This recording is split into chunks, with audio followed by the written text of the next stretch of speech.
So in this video, we will analyze a sample of nickel with a fairly thick amount of gold deposited on top.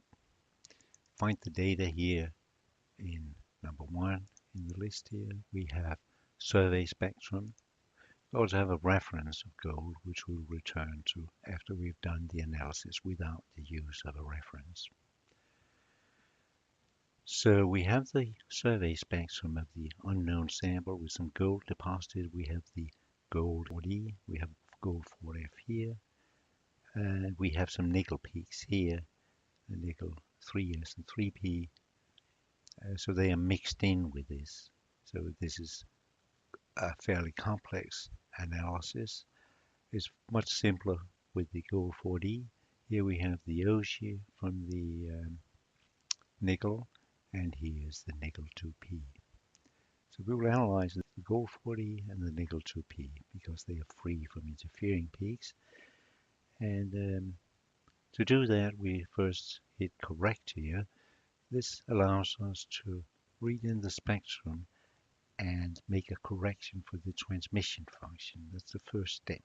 So the analyzer transmission depends on the energy, the kinetic energy. And for hemispherical analyzers, it's a good approximation to assume it's the energy to the minus 0.7. You can change this if you want to, but it's not so critical what you use. So we do that here. Now we have a new spectrum which is corrected. Now we start to isolate the two peaks. The gold 4D first, isolate peaks. We zoom in here to do that. We zoom in here like that with the mouse. Use your way. Put in the background line here, and now we have to fit that out here in this region here. So I fit it here. Put in the slope. Now just look at this range here when I fit the slope. Don't look at this. Just look at what we have here. This defines the slope. It's not very critical how you define the slope. A little bit up or down will not change your result much. You can make the test for yourself and make analysis with slightly different slopes. But you fit the slope out here and moving it out. We have a good slope here, and then you move it in here. Because you sort of have to imagine what would happen if this peak was not there. The background would follow this line, right? Therefore, we subtract that now. And when I hit subtract here, it will subtract this line from the spectrum, and will do that in the energy range determined by this dot here, and whichever is furthest to the left, either the end of this line or the spectrum. In this case, it will cut it here. Right? So we subtract the line, and we have it here. This is the default file name. We change that to gold 40. And save the spectrum. When I hit save here, it will turn up here like that. Set the next peak, and that's the nickel peak here. So I first zoom in here. I fit a line to this region, background line. And here we have some Oshis coming down here, so I'd fit it in sort of this region here. Maybe slightly less here, corresponding to what we have here, and then like that. Subtract it, and we have now the nickel 2P. And let's save that. We have the nickel and the gold peaks here. We can hit cancel here and cancel to get back to the main menu. Now we hit analyze, and we click gold first. So we analyze gold. We expect it to be a thin layer of gold on top, or maybe a thick layer, we don't know, on top of the nickel. So we need to input an IMFP. So we use the QUASES IMFP calculator, which is based on the Tanuma, Powell, and Penn algorithm. To do that, we first find gold here in the list. So we find material, we find gold. and that's here. We have an energy here of about 11 something. You can see the energy up here as you move the mouse. So when I put that here at the centroid, we have 1140. So I put 1140 here, and we have 13.5. I put that in here, 13.5, and we're ready to do the analysis because we have angle of emission, it's normal emission.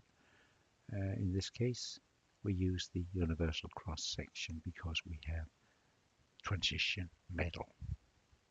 We don't have a polymer, silicon, or aluminum, germanium. So this is a good approximation. And the gold, as we expected, it's on top of the nickel.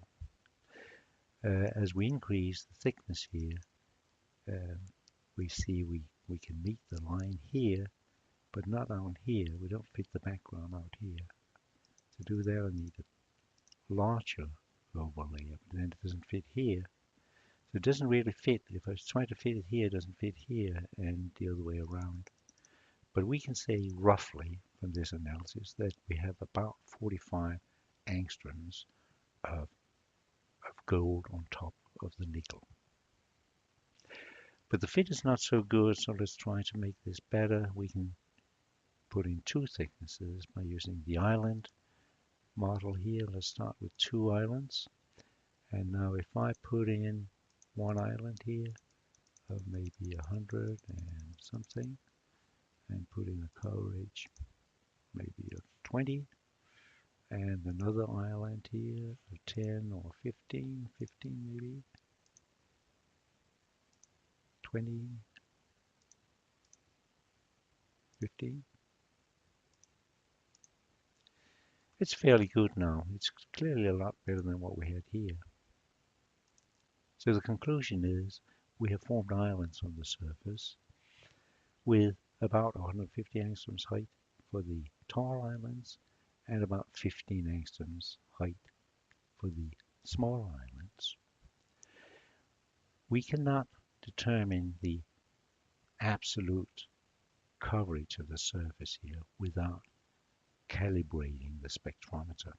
But we have determined the height and we've determined the ratio of the two islands, the relative coverage. I'll illustrate that by changing this, dividing these by 2 instead of having 20, 60% coverage.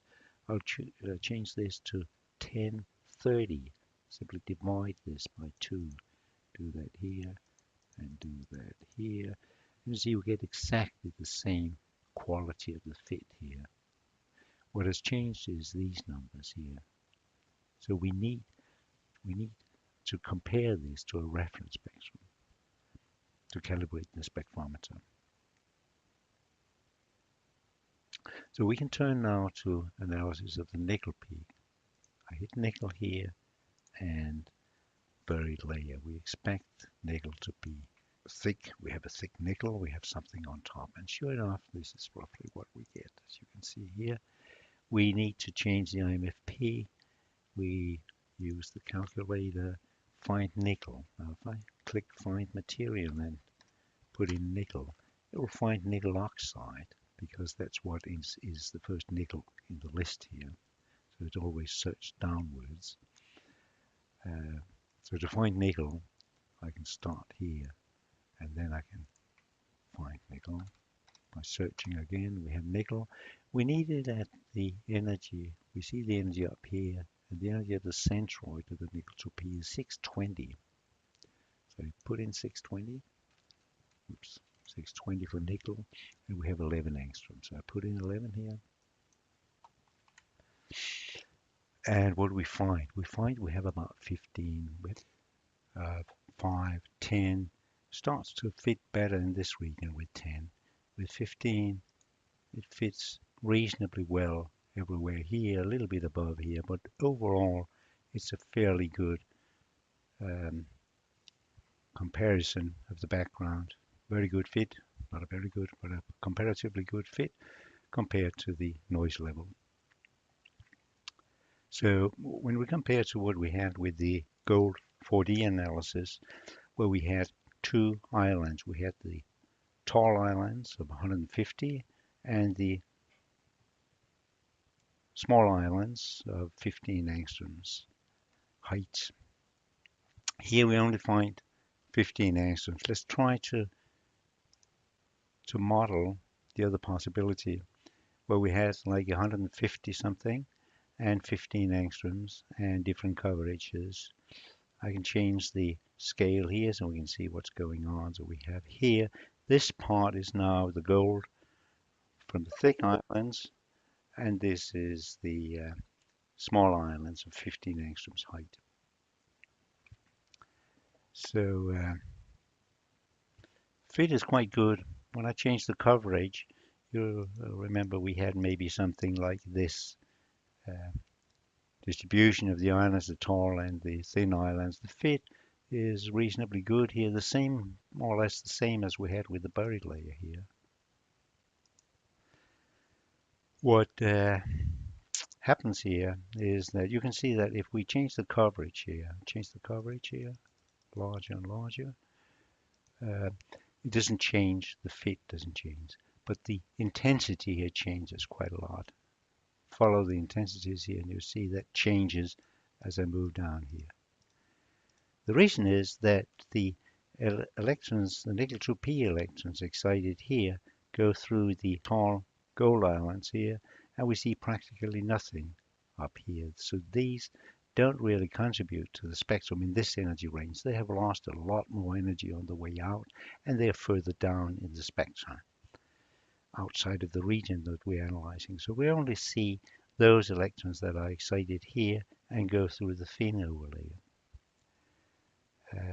And therefore we cannot determine the coverage unless we calibrate the spectrometer. We could calibrate the spectrometer by using cross-section photonization cross-sections, or we could use the reference spectrum from a pure nickel sample.